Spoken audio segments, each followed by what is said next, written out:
All right, we are live. How is everyone doing? How y'all doing? Today we are going to be talking about, will they be banning guns in the U.S. in 2024? So I came across this really good video from the Shepherdess, and she was interviewing Nick and he was at the Homesteaders of America conference, and it was a very interesting discussion. And if y'all haven't noticed, of lately, with all of the shootings and stuff that have been happening, they've really been trying to push banning guns in America, or at least putting even stricter gun laws and crap like that. Passing stuff like that, like gun bans and stuff. And we've seen in other countries how that's went down, like Australia. They don't have any guns, and you can see exactly what happens when the UK. I mean, several different countries around the world that it's illegal to own a gun, but the bad guys have the guns no matter what the laws say. Because by definitions, bad guys don't follow the laws. So anyway, bad laws only affect good people. So there you go. So this is a really interesting video. We're going to watch the video, and then we'll comment at the end of the video. But also just wanted to say this. You can go check out the original video. I linked it down below. So shout out to the Shepherdess. So there you go. Yeah, and for any of y'all that know the Shepherdess, we sent her an invite. We'd like to have her on the podcast. Yeah, absolutely. So reach out to her, and if you're one of her subs or whatever, and just see if we could. That'd be great. She's a fellow Texan, and I think it'd be great to. She's doing a lot of really awesome stuff with sheep and monetizing her homestead and making it profitable. So I'd really like to dive into that and discuss it, and it's some very good content. So let's jump into the video here. A free people should not be entirely dependent upon somebody else to be able to provide for their security. So I chair the subcommittee in public safety in the Virginia House of Delegates. I chair the subcommittee that hears all the gun legislation in Virginia. All right. So I was in Australia last month, and they heard we were from Texas, and they were like, "Oh, you guys still have guns over there." Yeah. Ours were taken away after the Port Arthur massacre, and they were sitting there kind of happy because nothing bad like that has happened since. Sure. So I was at a place where I didn't quite know how to respond to them. But at the same place, I came away from it thinking, how far are we from that kind of thing here in the United States? So I'll start with that question. How far are we from something like a Port Arthur in our country? They've certainly attempted it many times. We saw it in Virginia this last legislative session. We had a bill that would have made it illegal to purchase, let's say, an AR-15, or really a whole series of rifles that are currently legal that are semi-automatic. We're not even talking about fully automatic or anything like that. They would have made it they would have made you a criminal to own a 15-round magazine. And it's amazing because you look at a lot of this and you wouldn't just lose your gun rights, you'd potentially be in jail, and you'd also lose your voting rights. Mm. And so it's important to understand that when they say all we want is common sense gun control, that is, we do not interpret common sense the same way. The other problem is when you look at what happened with Port Arthur and you look at the statistics they use.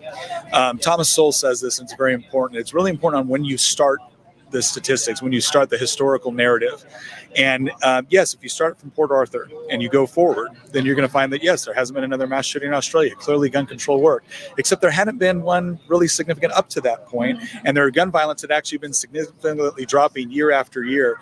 In fact, if you look at the data overall, 538, which is not a conservative, it's not a pro-Second Amendment, 538, which is I would say a center-left think tank, but they actually look at data and properly analyze it. They even came back and they said, look, if you're trying to attribute a drop in gun violence to the bans that they did in Australia, the math doesn't add up. It doesn't work because the trend was already going that direction. And so that's the part where, again, it's very easy to say, oh, we did something. That must have been, that's a causation correlation fallacy. Here's the other thing that I always bring up in in the United States when we're talking about this issue.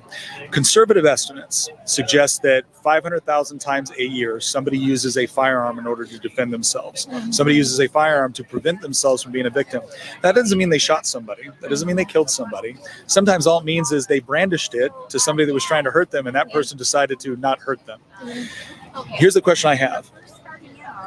If we decide to ban guns or severely restrict or make it incredibly difficult for a law-abiding citizen to get one, you can't just look at what you hope will happen, which is you hope that that'll make it harder for a bad guy to get one. But I guarantee you it will make it harder for a good guy to get one. So what happens to the 500,000 or the broader estimates, 2 million people every year that use a firearm to protect themselves? What happens to them? See, when they become a victim, they now become a victim as a direct result of your policy, which disarmed them or made it more difficult for them to get a firearm in the first place. You were just speaking in terms of the use of guns in the United States, the population using them in self-defense in actually good situations versus the population using them for nefarious purposes. Yep. What's the ratio like? So we have about 33,000 gun-related deaths per year. Now, if you take out suicides, that gets rid of 2/3 of them. So now you're down to 1/3. Out of that 1/3, the vast majority of that is inner city crime. And in fact, if you take, I think it's the 5 largest metropolitan areas in the United States, and you take those out of the statistics for the U.S., our murder rate drops significantly within the developed world. So again, it's not about just the data that they constantly throw out there to justify it. It's about looking behind the broad numbers that they give you. And again, on the other side of this is when you have between 500,000 to 2 million, depending on how you look at the stats, of people using a firearm every year to defend themselves. If you make it harder for them to do that and then become a victim, they are a victim now of not only the crime, they're a victim of your policy, which disarmed them. And I think that's a very important thing to take into consideration before we look at how we're crafting policy for this. A free people should not be entirely dependent upon somebody else to be able to provide for their security.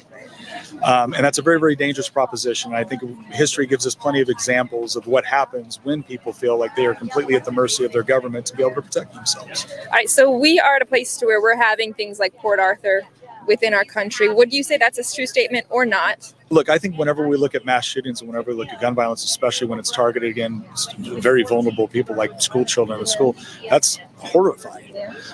The question is how do you actually prevent that? And you know, we've had guns in this country forever. We used to have, like, I'm old enough to remember a time where students had shotguns in the rifle rack in their pickup trucks. And that way, when school got out, they went hunting. No mass shootings. So the causation correlation is, okay, well, the gun equals the shooting. No. We need to look at why has there been such a diminishing of the value of human life? Why have these become targets? And then how do we properly address that culturally? And if the only way you can think of to properly address it culturally is to disarm people that did nothing wrong, then what you're ultimately telling them is that, one, you're going to provide for their security. Okay, well, the government has done a real bang-up job of making sure that happens. Two, you're not assuming any responsibility as the politician if they get hurt as a result of your policy.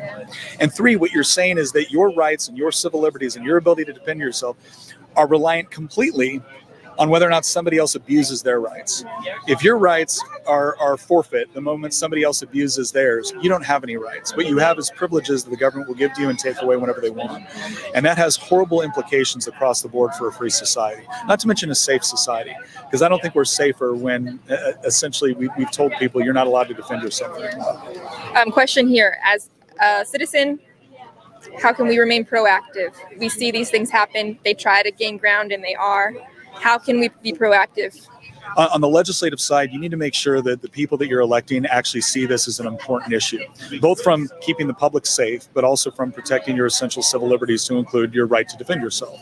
So it's not good enough for someone to say, I'm pro-Second Amendment. No, what does that mean? And why are you pro-Second Amendment? Are you pro-Second Amendment because you understand the philosophical argument here, or are you just saying that to get elected? So that's the political side. The other thing I always encourage people to do, if you have a friend that has never been around firearms are scary to them.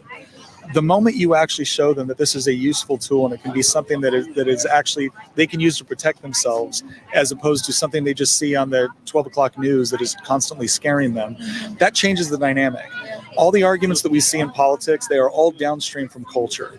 So if you're actually creating an environment in a society that is comfortable with firearms because they know how to use them, they use them appropriately, and they use them the way that they were intended to be used for a good purpose, it's going to be a lot harder for some politician to manipulate their feelings in a particular situation in order to rob them of their civil liberties. And so it's not just political. It's also about creating a culture that understands the proper use. Yeah. Do phone calls matter? Do they make a difference? Usually I'm posting things about bills that are coming up, and I'm encouraging people to make phone calls. Is there a better way to go at making our voices heard or being proactive? In Virginia, we had a situation where, again, they were going to make you a criminal for owning a 15-round magazine. Now we're not even talking about a firearm. About 25 to 30,000 protesters showed up in Richmond. We have open carry laws in Virginia, so many of them had firearms. They showed up. They were polite. They talked to their legislators. They picked up their trash when they left. Nobody got arrested. There was no violence, nothing. At the same time that was happening, we had 100 localities in Virginia. Out of 120 local jurisdictions, we had 100 localities come out. I think it's 120. 100 localities came out, boards of supervisors, sheriffs, and said, if you attempt to do this in Virginia, we find it to be a violation of the Virginia Constitution. We find it to be a violation of the federal Constitution, and we're not going to help you enforce it. That impact was huge. That bill died in the Senate with a Senate that would have been happy to pass it. The only reason they didn't is because people showed up, and because people showed up not only in Richmond, they showed up their local board of supervisors, they called their sheriffs, and that grassroots effort across the Commonwealth of Virginia was enough to make those legislators think twice about what would happen during their re-election campaign if they decided to infringe on essential civil liberties. So it matters. And working with organizations that understand how the state legislature matters, that's critical. Being involved at your local level. Don't give your board of supervisors, your town council, or your sheriff a pass. The sheriff is actually one of the most unique law enforcement positions in the world.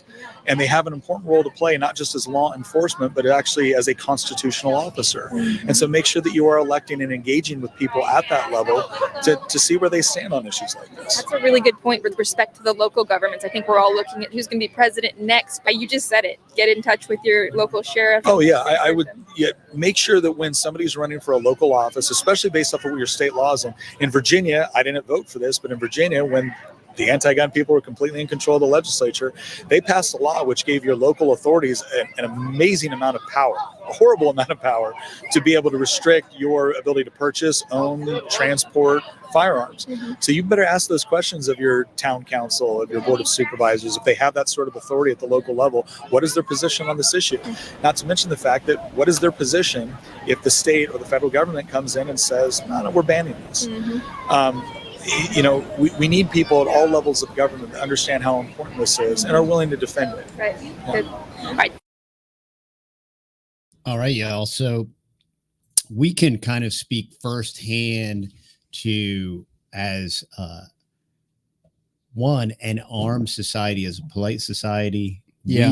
We purposefully chose to strategically relocate to where we did. We came from the Northeast with very heavy oppressive gun control, very oppressive. Who was it? Rizzo. I think it was Frank Rizzo. And, that big assault rifle, blah, blah, blah. I think that's actually when they coined that CIA term as the inanimate object that autonomously assaults people or something like that. People kill people. Guns do not kill people. So there you go. So we've learned that an armed society is a polite society. Very much we so. moved from an unarmed populace to an armed populace. And then in the past 10 years, while we were here, our governor is very wishy-washy. Very. One, on the Southern invasion, and two, on constitutional gun rights. And when we moved here, it was required that you have a concealed carry license. And I am all for training. And I do think that you should. As a matter of fact, I have a bug assault here, and I'm about ready to use a salt-based firearm on this fly that keeps buzzing around me like just flying around. Anyway, I got distracted. Yeah, so when we moved here, we needed a permit to conceal carry, and since then, our state legislature put enough pressure on our governor to actually have a totally constitutional carry. So we now have constitutional carry in an armed culture. Very frequently, exclusively at church, we see men open carrying, and it's very yeah.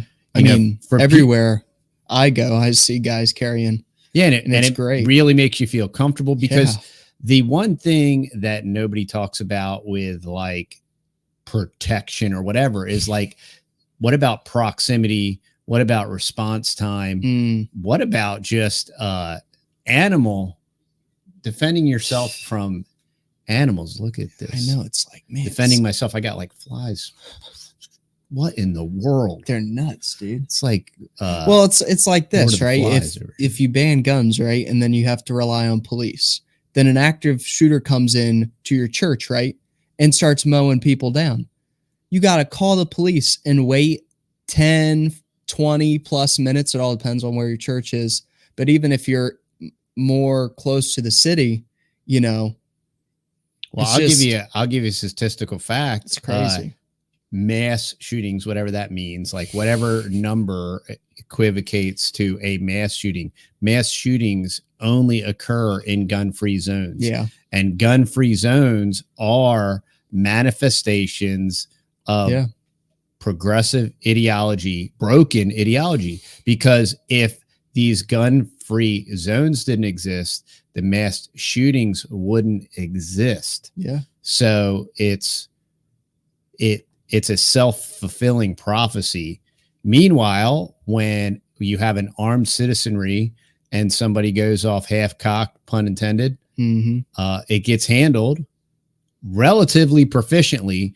And if you listen to one thing I just loved about this very brief 10-minute interview, it's incredibly concise, consolidated, compact with tons of information, loads of info from my experience and everything that I've experienced and read. Incredibly accurate. Like I said, we live in an ubiquitously armed community, where it is incredibly ordinary to most of the guys I work with are armed. When you go into a store, people are armed. You are aware of the fact they're armed, and there's never any kind of weird, oh, are they just going to randomly, is their gun going to jump out of their holster and shoot me? Or are, these dumb Southern folks, he might just accidentally shoot somebody. Like, every guy I've ever seen carrying a handgun was like very well put together, except for when I went to Memphis. Then that was some crazy stuff that I saw at a gas station. That was some like, you take your gun and then you slip it into your pants type stuff, and you're like riding a four-wheeler. I don't know. It was some crazy stuff I saw there. It's third world up there. But anyway, that's true. That part, sketchy. And you definitely need a gun. We were and the best to the nines. The best way to resolve that issue is to be heavily armed. Yeah. That's fine. But I just thought this was really good. It was well stated. And one of the things that I don't think you can overemphasize, because look, I'm not a big federal election guy. I think it's a selection process. I think it's two wings of the same bird. But I will tell you this: your sheriff, you better know who your sheriff is. You better have had a conversation with your sheriff.